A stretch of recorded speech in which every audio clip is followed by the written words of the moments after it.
The Young and the Restless spoilers. Monday spoilers. April 28, 2025. Diane Jenkins Abbott's latest unveiling was nothing short of theatrical.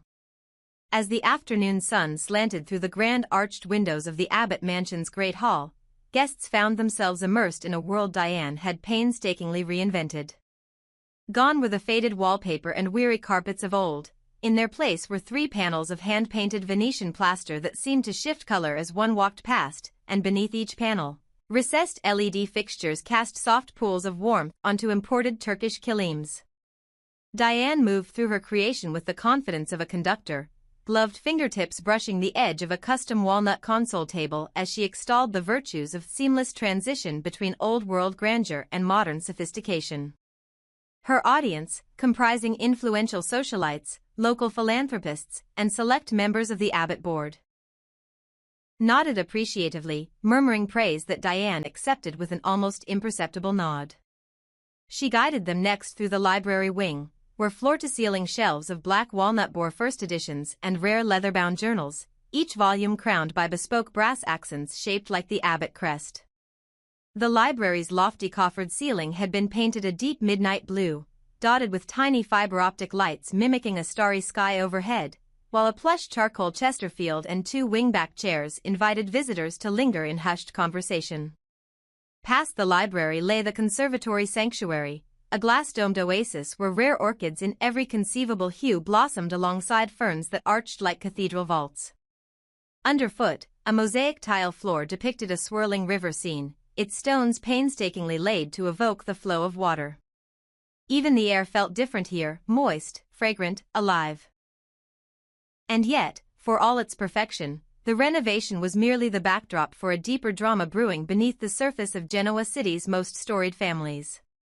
While Diane celebrated her triumph of design and ambition, Claire Grace Newman was preparing to make an announcement that threatened to eclipse even the most luxurious home improvement. From her sleek penthouse overlooking the city skyline, Claire rehearsed the words she would soon deliver. She was moving in with Kyle Abbott. The decision, while exhilarating, carried the weight of irrevocability, and Claire felt her pulse quicken at the thought of their 2 worlds converging so completely. She remembered how Kyle, ever thoughtful and attentive, had described their life together with vivid clarity: lazy Sunday mornings lingering over coffee on her private terrace, spontaneous weekend getaways to Napa Valley, and evenings spent with intertwined hands on the couch as they watched old films. Each vision reaffirmed her belief that this was not a reckless leap but a natural progression of 2 hearts drawn inexorably together. Yet when she confided in her Aunt Victoria Newman, she encountered fierce resistance. Victoria, poised and exacting, insisted that Claire's heart needed time to mature before taking such a monumental step. "You're still finding yourself," Victoria had said, voice measured but firm, "and moving in with Kyle this soon could leave you vulnerable if things don't go as planned." But Claire, resolute and brimming with conviction, had replied, "I appreciate your concern, but this is my path. I've thought it through, and it feels right." That declaration marked a turning point. Claire would announce her plans first to Kyle, who, upon hearing the news, reacted with a mixture of joy and apprehension, and then, at Diane's renowned unveiling party, reveal the full scope of her intentions before the assembled crowd. Unbeknownst to Diane, whose invitations had already been dispatched, this personal revelation would soon overshadow the grandeur of her renovations. Yet Claire's announcement set in motion a chain of events that would test loyalties in ways no one had anticipated. Cole Howard, Claire's cousin and longtime guardian figure, observed the burgeoning cohabitation plan with unmistakable concern. Over lunch at the Society restaurant, where the clink of fine china and the murmur of business deals formed a constant backdrop, Cole cautioned Kyle against rushing into shared residences. "When you uproot someone's life, you're dealing with more than square footage," he warned, his tone low but urgent. "You're entangling careers, families, expectations. One misstep and there's no going back." Kyle, protective yet hopeful, assured Cole that he and Claire had weighed every variable, but Cole's frown lingered, signaling that he saw perils invisible to those swept up in love's heady momentum. Meanwhile, news of Claire's impending move reached Summer Newman, Claire's half-sister, whose unexpected return to Genoa City after a period abroad had already stirred dormant emotions. Summer, having once shared a tender romance with Kyle, found herself caught between sisterly concern and the pangs of jealousy. Late at night in the Newman family home, overheard fragments of conversation fueled Summer's return to the scene of youthful memories, and a brewing plan began to form in her mind, one that involved rekindling old feelings with the man now poised to share his life with her sister. Amid all this familial maneuvering, Victor Newman watched from his vantage atop the Newman Tower with the strategic acumen of a seasoned chess master. He had long regarded Claire as both an asset and a potential liability, bright, ambitious, yet prone to romantic idealism. When he learned of Claire's intention to merge households with Kyle, he recognized the opportunity to reassert his own influence. Victor's previous machinations had involved enlisting Audra Charles in a subtle campaign to sow discord between Claire and Kyle, an operation that relied on whispered insinuations and staged chance meetings. Now, believing that Claire's newfound domestic ambition would render her even more vulnerable, Victor dispatched a cryptic communiqué: "Encourage Audra to finalize her efforts. The announcement is imminent." Audra, eager to prove her loyalty to the Newman patriarch and anxious to secure her own foothold within the family's inner circle, readied a dossier of misleading financial reports and orchestrated scenarios intended to fuel suspicion. In her capable hands, innocuous business discrepancies became evidence of betrayal, and innocent encounters took on clandestine significance. As Diane's guests prepared to toast a house reborn, Audra slipped through the crowd, planting seeds of doubt in the ears of influential board members and socialites alike. By the time Claire stepped forward to declare her move, the air would already be electric with hushed queries and sidelong glances. In the next episode, alliances will fracture and new bonds will form as love and ambition collide. Diane's masterpiece of renovation will serve as both stage and symbol for ambitions laid bare. Claire's fearless declaration will reverberate through the city's power corridors. Cole's counsel will clash with Summer's schemes, and Victor's shadowy strategies will threaten to unravel the very fabric of trust. As the sun sets on the Abbott estate and rises on a new chapter in Genoa City history, every heart will be on the line, and no one will escape the fallout unscathed. Diane Jenkins Abbott stood at the threshold of her greatest triumph, the Abbott mansion transformed into a symphony of opulence and innovation. Word had spread that tomorrow, at precisely 3 o'clock in the afternoon, Kyle Abbott and his brother Jack would arrive blindfolded, guided by Diane's hand, to witness her masterwork. In the hush before the grand unveiling, Diane oversaw the final adjustments, the handcrafted Venetian plaster panels catching the light just so, the custom walnut console tables aligned perfectly beneath recessed LED fixtures, and the Turkish kilim stretched taut across immaculate hardwood floors. She imagined Kyle's surprise as the blindfold came away, his jaw dropping at the soaring ceilings festooned in fiber-optic stars, and Jack's awe at the mosaic river scene underfoot. Would they see the seamless marriage of old-world craftsmanship with cutting-edge design? Or would they recoil, whispering behind her back that she had gone too far, over-decorating, overstating, overreaching? Diane's heart beat fast, but she knew that only a bold stroke of creativity could cement her place in Genoa City society, and tonight, as the final chandelier was polished, she felt more alive than ever.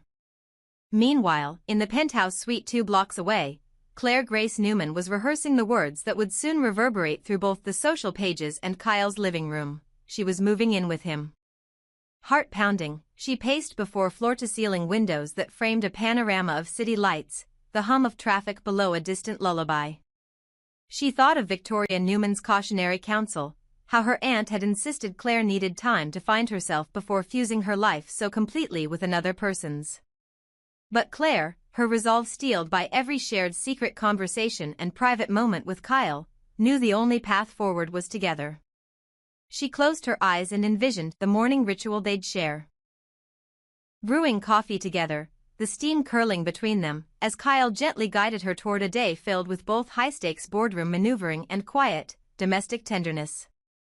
Outside, the neon glow of Newman Enterprises signs served as a reminder of the world she already inhabited. Inside, her decision felt like a leap into something truer than any corporate power play. Her plan was simple: tell Kyle tonight, then break the news at Diane's unveiling tomorrow, before the rumor mill could spin to life and before Victoria or any skeptical family member could twist her intentions into fodder for disapproval. Yet love in Genoa City seldom moves without interference. Cole Howard, Claire's cousin guardian and longtime protector, sensed the tremors in this bold declaration. Over an unhurried lunch at Society, a haven of hush and hush money, he leaned across the table, voice grave. "Kyle, I've watched Claire walk through heartbreaks you can't imagine. When you blur the lines between romance and residence, you risk making mistakes that can't be undone." Kyle, torn between his desire to honor Claire's independence and his instinct to shield her from pain, offered assurances, but Cole's furrowed brow said more than words ever could. He warned of entangled finances that could ignite boardroom battles, of sibling resentments that might erupt when Summer Newman caught wind of this domestic merger. Summer, fresh from an extended trip overseas, was already nursing old feelings for Kyle, hoping to reclaim what she once shared with him. Late-night whispers through the halls of the Newman estate hinted that she would not idly stand by. Plans to visit Diane's party under the guise of congratulating her cousin were already forming in her mind, each step designed to undercut Claire's announcement and cast doubt in Kyle's heart. Far above these scheming cousins, Victor Newman surveyed the unfolding drama with the steely calculation of a general on the eve of battle. His own machinations were legion. He had tasked Audra Charles with a campaign of subtle sabotage aimed at undermining Claire and Kyle's union, and now, with Claire about to deepen the stakes by moving in, he saw an opportunity to tighten his grip. Yet Nikki Newman, his wife and the moral compass of the Newman clan, had sided with Claire's autonomy and questioned Victor's underhanded methods. At dinner last night, over Cabernet and vaulted ceilings, Nikki had confronted him. "Victor, you claim you do this for Claire's own good, yet you keep secrets even from those who love you most. What happens when your protection becomes shackling?" Victor, unaccustomed to being challenged, had offered a thin smile and a non-committal murmur of justification, how every chess move he made was for the greater good of the Newman empire. But Nikki, her eyes bright with disappointment, had refused to be placated. Now a genuine rift threatened between them, one that could crack open the secret vault in which Victor stored his deepest intrigues. As these high-stakes dramas converged, Audra Charles prepared to execute the final phase of Victor's design. With Nate Hastings away on a medical conference in Boston alongside Amy Lewis, leaving Genoa City unguarded, Audra saw her chance. She had kept Holden Novak at bay until now, but Holden's own vendetta against her simmered just beneath the surface. He blamed Audra for a business deal gone sour and intended to expose her duplicity at the first opportunity. Yet Audra, emboldened by Victor's implicit pardon, planned to cross lines she had never dared before. She would plant falsified documents suggesting Kyle's financial improprieties, stage unfortunate encounters for Claire that hinted at infidelity, and exploit whispered gossip in Diane's inner circle to poison the well before Claire even stepped to the podium. In the quiet hours before dawn, Audra reviewed her dossier by lamplight, each page a nail in the coffin of trust she intended to sink between the happy couple. But Holden Novak, no stranger to risk himself, had other ideas. Word of Audra's deeper scheme had reached his ears. They said he possessed an inside line on Victor's secret partnerships and intended to alert Nate the moment he returned. Over coffee at Crimson Lights, Holden confided to an old friend that tomorrow's party would see far more than wallpaper and chandeliers unveiled. It would lay bare the true character of everyone involved. He planned to slip a note into Kyle's coat pocket and confront Audra in front of the assembled guests if necessary, determined to protect Claire at any cost. As sunup paints the sky in hues of pink and gold, Genoa City braces for an episode in which every gesture and glance will carry weight. Diane's masterpiece of renovation stands ready to dazzle or to horrify. Claire's fearless announcement looms as both celebration and provocation. Cole and Summer circle one another in a dance of kinship and jealousy. Victor and Nikki teeter on the edge of open conflict, and Audra and Holden prepare to collide in a contest of secrets and loyalties. When Kyle and Jack finally remove their blindfolds, they will not only see Diane's vision come to life, they will witness the beginning of fractures that could shatter alliances, burn bridges, and redefine what it means to love and to conquer in the cutthroat world of the young and the restless.